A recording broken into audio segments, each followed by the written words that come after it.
और जो लोग उन्नति करना चाहते हैं फिर भी नहीं कर पाते, उसमें क्या कारण है? 6 कारण होते हैं कि चाहते हुए मनुष्य उन्नति नहीं कर पाता। तो कौन कौन 6 कारण है अभी बता देता हूँ। खड़ दोषा पुरुषेण हतव्याम भूत मिच्छता अतिनिद्रा तंद्रा भयम क्रोधम आलस्यम दीर्घ सूत्रता। विदुर जी कहते हैं धृतराष्ट्र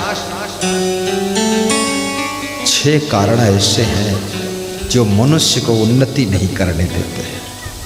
अब ध्यान से सुनना, ये बात महत्वपूर्ण बता रहा हूं। कौन कौन 6 कारण? नंबर 1, अति निद्रा, जिनको अति नींद आती है,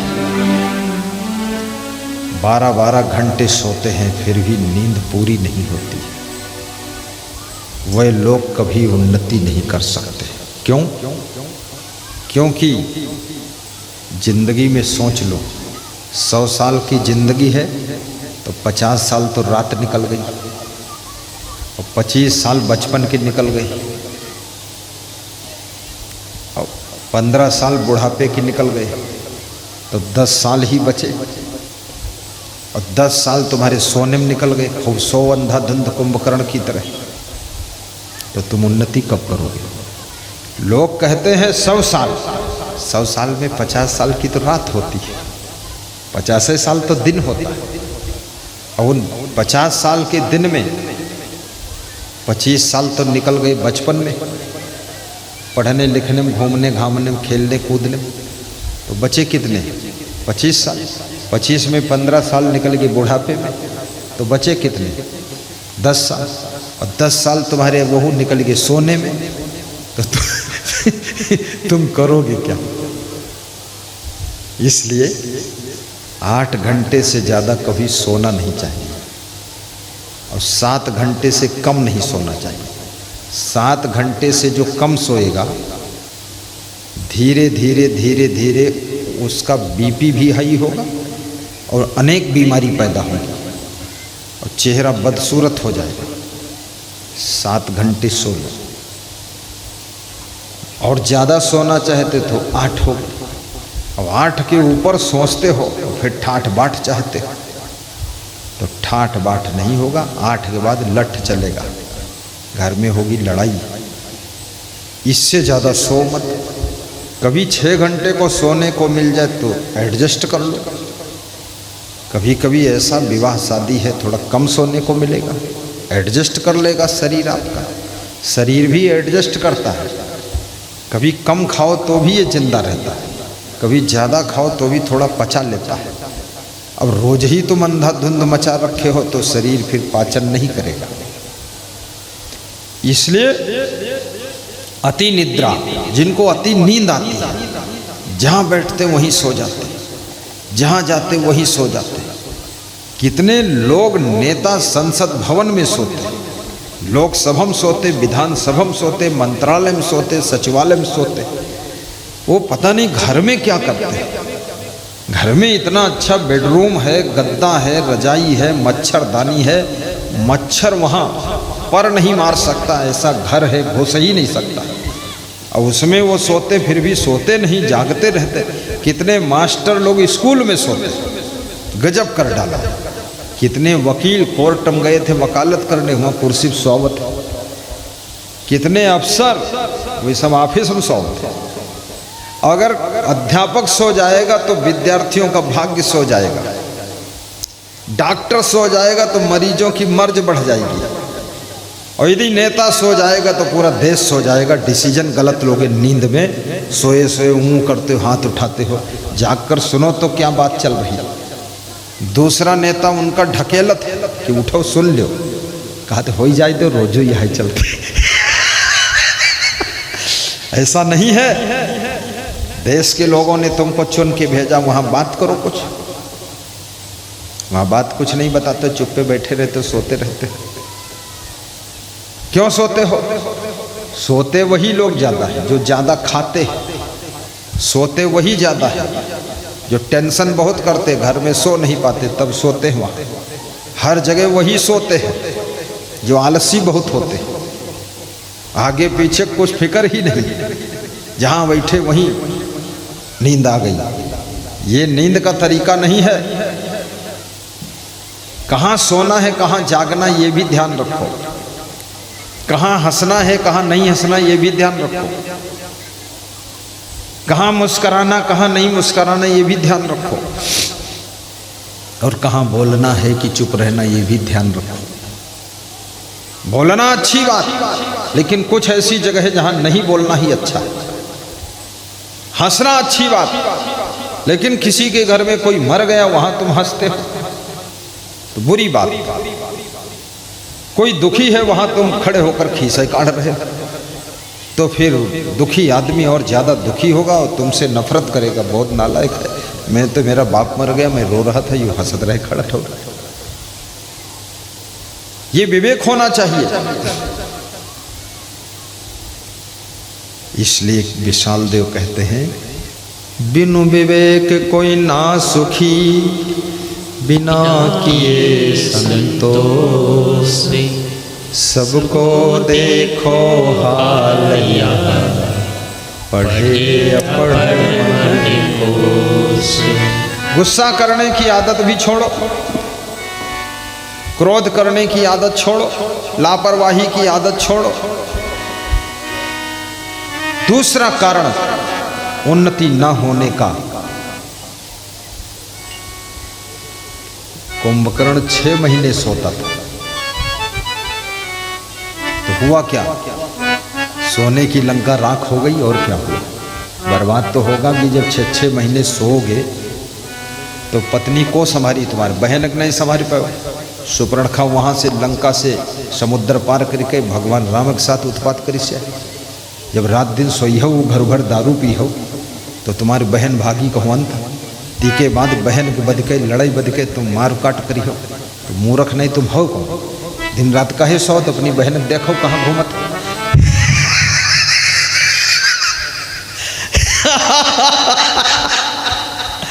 सबको संभालना पड़ता है।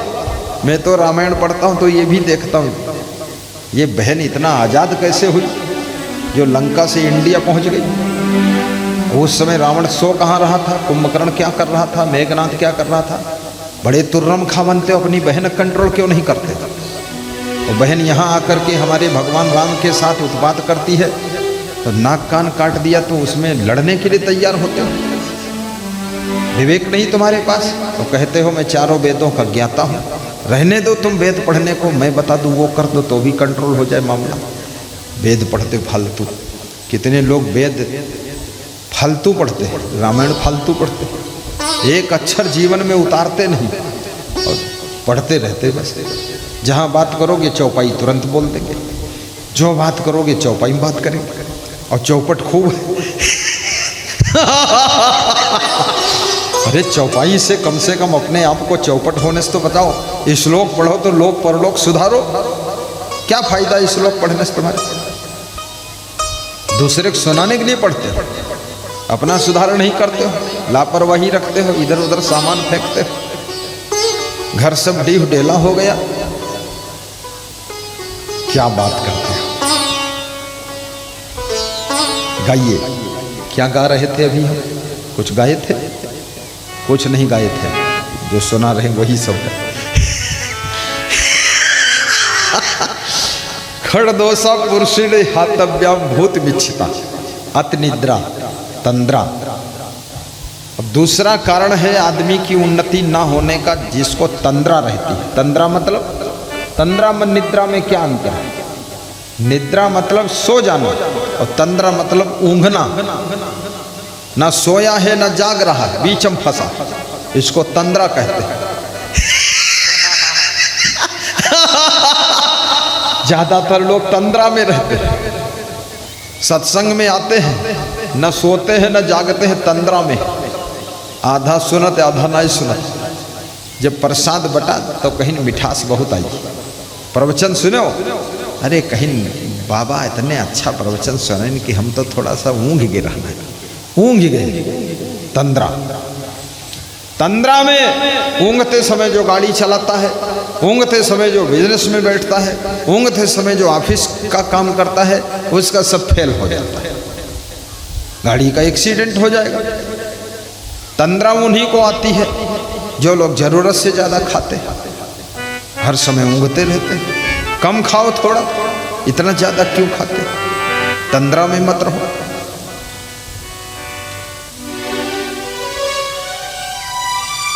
तीसरी चीज है अति निद्रा तंद्रा भयं क्रोधम आलस्यम दीर्घसूत्रता। मनुष्य की उन्नति ना होने का तीसरा कारण विदुर जी कह रहे हैं धृतराष्ट्र से, तीसरा कारण है डरपोक स्वभाव, भयभीत स्वभाव, डरे हुए रहना। कोई गलती भी नहीं किया है, खाम खा इतना डरते हैं कि आवश्यक कार्य भी नहीं कर पा रहे, आवश्यक बात भी नहीं कह पा रहे। जाते हैं ऑफिस में काम करने के लिए, ऑफिस के बाहर बैठे कि अफसर कहीं नाराज हो जाएगा, तो काम क्या कहीं यहाँ बाहर दीवाले करेंगे? अफसर के पास जाओ, नाराज क्यों होगा? तो जिसके पास में तादाद से ज्यादा डर है, डरना कहाँ चाहिए, कैसे डरना चाहिए? ये डरना चाहिए जैसे सत्संग में आई, इतना डर रहना चाहिए कि हम गलत जगह बैठे तो नहीं, हमसे कोई गलती तो नहीं हो रही, ये डर रहना चाहिए। अब इतना डर है कि सत्संग में आए ही नहीं, बहरे घरे में बैठे, गलत बात। डरना चाहिए। कहाँ डरना चाहिए? कि गाड़ी चलाते समय डरो कि कहीं एक्सीडेंट ना हो जाए, थोड़ा धीरे चलाओ, पहले से याद कर लो। अंधाधुंध चलाओगे, एक्सीडेंट होगा तो खोपड़ी तुम्हारी भी फूटेगी और जो मरेगा तुमको मार डालेगा। गलती ना हो इसके लिए थोड़ा डर रखना चाहिए। बाकी काम ही ना करे इतना डर गए, ये गलत बात है। काम करो, थोड़ी बहुत गलती होगी तो माफ भी होगी। जिनका भयभीत स्वभाव है, डरपोक, जिनके साहस नहीं है, हिम्मत नहीं है, वे लोग कभी उन्नति नहीं कर पाते। जो कर्ज लेने से डरते हैं, मुकेश अंबानी, टाटा, बिड़ला, ये सब कर्ज खूब लिए, 2-2 हजार करोड़ कर्ज लेते हैं। कभी कभी विकास के लिए हिम्मत करके थोड़ा कर्ज लेना पड़ता है, लेकिन आप अपनी सामर्थ्य के अनुसार कर्ज लीजिए। यदि बिना कर्ज काम चल जाए तो बिना कर्ज चला लीजिए, और नहीं चल रहा तो ले लीजिए, बैंक से ले लीजिए। लेकिन जिस लिए कर्ज लिया है, कर्ज पे ट्रैक्टर लाए हो, तो ट्रैक्टर से जो काम करते, जो पैसा आता, उससे दारू मत पीना। उस पैसा को जुआ खेलोगे, उस पैसा से बेस्याले जाओगे, तो ट्रैक्टर भी जाएगा, जमीन भी जाएगी, और तुम भी टेंशन मर जाओगे। कर्ज तुमसे बड़ा नहीं है, कर्जदार कर्ज से बड़ा होता है। ट्रैक्टर दिन रात चलाइए, दिन में तुम चलाइए, रात में बेटा चलाओ। ट्रैक्टर कोई शोरूम थोड़े बनाने के लिए लाए हैं, दिन रात काम लीजिए, पैसा आए उसका हिसाब किताब रखिए। फटाफट 3 दिन की कमाई से किस्त जमा हो जाएगी। और ट्रैक्टर की कमाई से कर्जा तो नहीं अदा किया, मकान बना रहे हो तो तुम्हारा ट्रैक्टर खींचेगा। मकान अभी मत बनाइए, 3 साल किस्त अदा कर दीजिए, उसके बाद फिर ट्रैक्टर के प्रॉफिट से मकान बनाइए। बहुत पुराना गाड़ी भी मत रखिए, जो रोज गाड़ी गैरेज में बनती ही रहे, मिस्त्री रोज खोल कर बैठा रहे, तो काम कब करोगे? गाड़ी बहुत पुरानी हो जाए, बेच दो, हटाओ उसको, तब उन्नति होगी। बुद्धिमान बनो, खटारा गाड़ी मत खरीदो, थोड़ी जानदार गाड़ी हो तो खरीदो। उन्नति फार्मूला बताता हूँ। एक भगत हमको फार्मूला सिखा रहा था, कह रहा था गाड़ी बहुत पुरानी मत रखना। हमने कहा क्यों? बोले हम स्वागत में इंतजार करेंगे 1000 भगत और तुम गाड़ी के टायर खोले हुए बैठ रही हो, इसलिए गाड़ी ठीक ठाक रखो, पैसा कम हो तो 10-50 हज़ार हम दे दी, लेकिन टाइम पर आ ही जाओ। सही बात है। अब लोग इंतजार कर रहे हैं, टाइम दिया 9 बजे रात का, पता चला 12 बजे रात को भी नहीं आए, तो पूछन कहाँ हुआ? तो कहा गाड़ी बिगड़ गई, वहाँ खड़े। बिगड़ी गाड़ी बनाओगे कि वहां स्वागतम पहुंचना है? उसको बेच दो, दूसरी ले लो। और ये भी याद रखना, जानवर भी पालो, बुद्धिमानी से पालो। एक भैंस दूध दे या ना दे, दूध देगी तो भी 200 रुपये का चारा खाएगी, और दूध नहीं देगी तो 150 का फिर भी खाएगी। तो जब दूध उसका कम हो जाए, 10 लीटर से 6 लीटर हो जाए, उसको फट से बेच दो, नहीं तो 1 साल फ्री में खाइए और रोल डाल करी हो फालतू, दूसरे को दे दो आधी कीमत में, अच्छी दूध वाली फिर ले आओ। हाँ, होशियार बनो। तुम सोचते हो इसको फिर इसी रखेंगे तो 1 साल इंतजार करोगे, फोकट का खिलाओगे, 150 का रोज खाएगी, 4500 का चारा महीने में खाएगी, 12 महीने में 12 चौक 48,000, 50,000 का खा जाएगी। तो अगला जब वो फिर बच्चा देगी तो 50,000 का प्रॉफिट थोड़े दूध हम होने वाला है, तो तुम घाटे में जाओगे। चतुर बनो। मैं अर्थशास्त्र पढ़ा हुआ, अर्थशास्त्र से पोस्ट ग्रेजुएट किया हूँ। अर्थशास्त्र पढ़ा हुआ व्यक्ति धर्मशास्त्र में आता ही नहीं, लेकिन पता नहीं कैसे इसमें आ गया।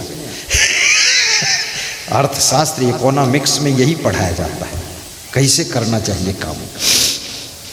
साहिब बंदगी करो, कहो साहिब बंदगी, साहिब बंदगी, साहिब बंदगी, साहिब बंदगी, साहिब बंदगी। तो अतिनिद्रा, तंद्रा, भयम, क्रोधम। और वे लोग भी उन्नति नहीं कर पाते जिनको क्रोध बहुत आता है, गुस्सा, नाराज बहुत होते हैं, हर बात में नाराज रहते हैं। कितने लोग तो इतना गुस्सा में रहते हैं, 10 साल हो गए उनकी गुस्सा ठंडी नहीं हुई। उनके गुस्सा माता पिता मरी गए, बैल जानवर मरी गए, गुस्सा पत्नियों मरी गए, अब वही मरे बचे हैं, गुस्सा बंद भाई नहीं, गुस्सा मरी नहीं। ज्यादा क्रोध जहां रहता है वहां लक्ष्मी रूठ कर चली जाती है। इसलिए गम भी खाइए, क्षमा भी करिए, सहन शक्ति बढ़ाइए, हिल मिल कर रहिए, क्रोध को जीतिए।